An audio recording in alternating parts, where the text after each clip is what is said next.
Kusnadi sebagai saksi yang meminta perlindungan kepada LPSK, diterima oleh Wakil Ketua LPSK Ibu Sri Suparyati dengan tim lengkap. Begitu juga Kusnadi didampingi oleh para advokat dari tim pembela demokrasi Indonesia. Kami menyampaikan permasalahan yang dihadapi oleh Kusnadi, mulai dari peristiwa pada tanggal 10 Juni 2024, kemudian pemeriksaan tanggal 19 Juni 2024, bahkan dengan perkembangan terakhir Kusnadi, Hasto Kristianto, bahkan kuasa hukum Kusnadi mendapat semacam ancaman dari KPK bahwa perbuatan meminta perlindungan hukum dan mengadukan KPK ke Komnas HAM, ke Barreskrim, bahkan mungkin juga ke LPSK ini sebagai perbuatan merintangi penyidikan penuntutan yang saat ini sedang dilakukan oleh KPK dalam perkara dugaan gratifikasi Harun Masiku kepada Wahyu Setiawan dan kawan-kawan. Ya. Kami juga menyampaikan bahwa sampai saat ini Kusnadi masih merasa tidak nyaman. Ya. Semua akibat dari pemeriksaan, penggeledahan, penyitaan yang dilakukan pada tanggal 10 Juni oleh penyidik Rosa dan kawan-kawan. Kemudian juga pemeriksaan dia sebagai saksi pada tanggal 19 Juni 2024. Karena pada saat itu pun terjadi satu kejadian yang mungkin dianggapnya kecil, tapi bagi kami itu fatal.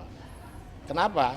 Rosa dan kawan-kawan dengan etika tidak baik mengganti, merubah administrasi penggeledahan penyitaan yang menurut kami salah, dan kami sudah menyampaikan bahwa itu salah. Tetapi cara mereka mengubahnya itu seakan-akan melahirkan suatu persoalan baru yang tidak memperbaiki kesalahan itu. Jadi saat ini Kusnadi memegang dua bukti tanda terima. Yang satu dikeluarkan tanggal 10 Juni tahun 2024, tapi tertulis seakan-akan peristiwa itu terjadi pada tanggal 23 April 2024 di Citerep, Bogor. Kemudian pada tanggal 19 Juni dibuat lagi surat tanda terima barang sitaan yang dimaksudkan untuk mengganti yang tanggal 10 Juni itu, tetapi dibuat secara backdate seolah-olah itu terjadi tanggal 10 Juni. Itu berarti ada dua data administrasi yang salah. Seharusnya KPK membuat berita acara perbaikan sehingga tetap ditulis tanggal 19 Juni, tapi untuk hal yang terjadi pada tanggal 10 Juni. Jadi perbaikan yang dilakukan itu tidak terjadi perbaikan karena ada dua dokumen yang menurut kami isinya ya bisa dikatakan sebagai surat palsu. Sehingga kami juga sedang mempertimbangkan untuk melaporkan itu kepada pihak kepolisian, dalam hal ini Barreskrim Polri. Nah, jadi LPSK sudah mendengarkan pengaduan langsung dari Kusnadi dan permintaan ada beberapa poin.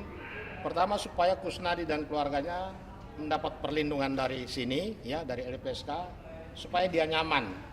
Nyaman dalam arti ya dalam dia bekerja sehari-hari nyaman, dan juga ketika nanti dipanggil lagi dia memberikan keterangan dia tetap merasa nyaman, bebas. Ya. Itu permintaan yang pertama. Yang kedua, dia ketika memberi keterangan tidak boleh mendapat tekanan. Ya. Karena tekanan yang dialami Kusnadi pada tanggal 10 Juni itu berdampak sampai saat ini. Ya. Ibaratnya cecak lewat aja dia kaget, dia pikir KPK datang. Ya, kira-kira begitu. Kemudian Kusnadi harus bebas dari pertanyaan yang bersifat menjerat. Itu bagian dari perlindungan yang kita minta supaya diberikan oleh LPSK. Keempat, Kusnadi harus mendapatkan nasihat hukum. Jadi kalau dia mau mendapatkan nasihat hukum ketika diperiksa di lantai 2, harusnya tim kuasa hukum 1 atau 2 orang itu juga berada di lantai 2. Karena ketika dia ditanya untuk hal-hal yang menyulitkan dia jawab, kan dia bisa minta nasihat. Ini tidak bisa terjadi di KPK. Keempat, supaya Kusnadi mendapat pendampingan. Nah, mengenai pendampingan karena KPK masih bersikukuh dengan pendiriannya bahwa tidak boleh didampingi penasihat hukum, maka tadi kami minta karena sesuai dengan Undang-Undang Lembaga Perlindungan Saksi, LPSK punya wewenang mendampingi seorang saksi ketika diperiksa dalam proses peradilan untuk semua tahapan penyelidikan, penyidikan, dan penuntutan dan persidangan di pengadilan. Jadi kira-kira itu saja beberapa poin yang kita juga sampaikan bahwa kemarin KPK mengeluarkan pernyataan yang bersifat mengintimidasi publik, walaupun ditujukan kepada Kusnadi, Pak Hasto Kristianto, bahkan tim kuasa hukum, karena mengadu ke beberapa instansi pemerintah sesuai dengan perintah Undang-Undang KPK, dianggap merintangi. Sehingga kita tidak heran kalau kemarin salah satu wakil ketua KPK mengingatkan penyidiknya, ya, jangan sampai bekerja atas arahan pihak eksternal. Berarti pimpinan KPK melihat dalam kaitan dengan penanganan kasus Kusnadi dan Hasto Kristianto, pihak eksternal sedang memainkan peran. Cuman sayangnya dia tidak menyebut siapa eksternal. Kalau kita lihat struktur organisasi KPK pasca revisi Undang-Undang KPK, di mana KPK merupakan rumpun kekuasaan eksekutif, maka di atas KPK itu Presiden Jokowi. Sebagai penyidik yang berasal dari Polri, di atas penyidik KPK Rosa dan kawan-kawan itu Kapolri. Sehingga dalam kaitan dengan sinyalemen wakil ketua KPK bahwa pihak eksternal jangan sampai mengarahkan penyidik-penyidik tertentu di KPK, bisa saja berasal dari dua institusi ini, Presiden Jokowi atau Kapolri. Ini yang kita minta harus segera pimpinan KPK mengklarifikasi supaya kita tidak ada saling tuduh, ya.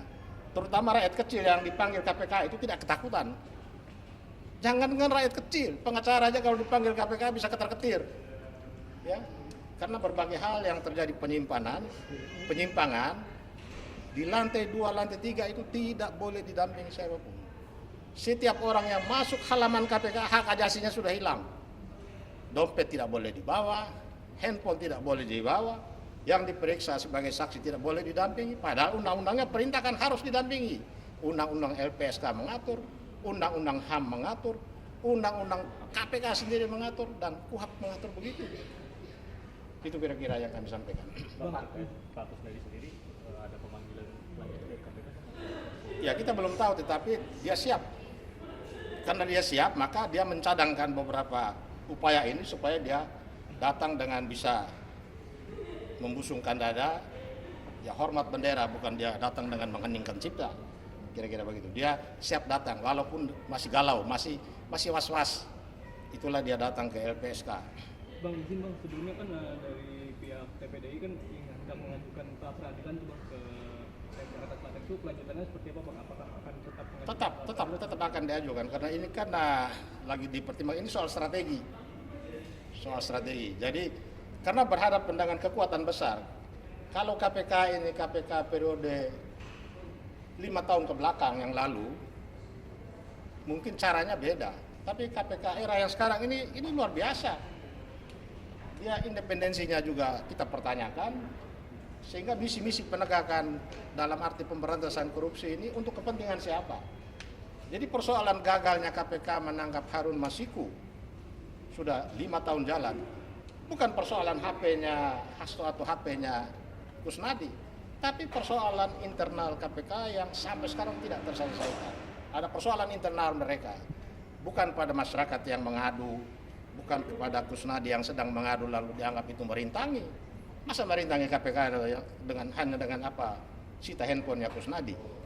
Balik lagi Pak ke LPSK, intinya pengajuan permohonan perlindungan terhadap Kusnadi ini masih sudah diterima oleh LPSK? Sudah diterima. Dalam penelahan? Biasa diterima dulu baru telaah. Dan dari telaah itu nanti ada tindak lanjut. Dan pesan kalau ada panggilan dari KPK supaya koordinasi dengan LPSK terkait dengan kita minta nanti LPSK yang dampingi Kusnadi. Bahkan kami juga minta supaya LPSK harus perjuangkan pengacara boleh mendampingi saksi di KPK. Penelahannya kata LPSK berapa lama? Ya, tidak disebutkan waktunya, tetapi kami minta secepat-cepatnya. Bang, izin kan sebelumnya juga sudah mendatangi Barreskrim dan pada hari ini mendatangi LPSK untuk mengajukan Apakah 2 langkah ini merupakan saran dari Pak Hasto juga atau? Oh tidak. Justru kami memberi saran ke Pak Hasto, bukan saran dari Pak Hasto. Jadi kita setelah ini kita akan juga ke Kompolnas. Karena kaitannya dengan perilaku polisi yang ada di KPK. Kompolnas punya akses langsung ke Presiden, Kompolnas juga punya akses langsung ke Kapolri. Karena KPK ini harus diselamatkan dan dibenahi, tidak bisa lagi dibiarkan seperti sekarang ini. Bapak izin tadi kalau nggak salah dengar intinya KPK ngancam atau gimana tuh Pak? Yang Oh ngancam, karena waktu Kusnadi Hasto lapor-lapor dengan handphone yang disita terus melapor ke sana kemari itu bagian dari merintangi pekerjaan KPK mengusut kasus Harun Masiku. itu KPK ngomongnya lewat Kan di media, kan wartawan yang tulis. Mungkin wartawan dengarnya lebih lengkap lagi, nulisnya sedikit. Cukup.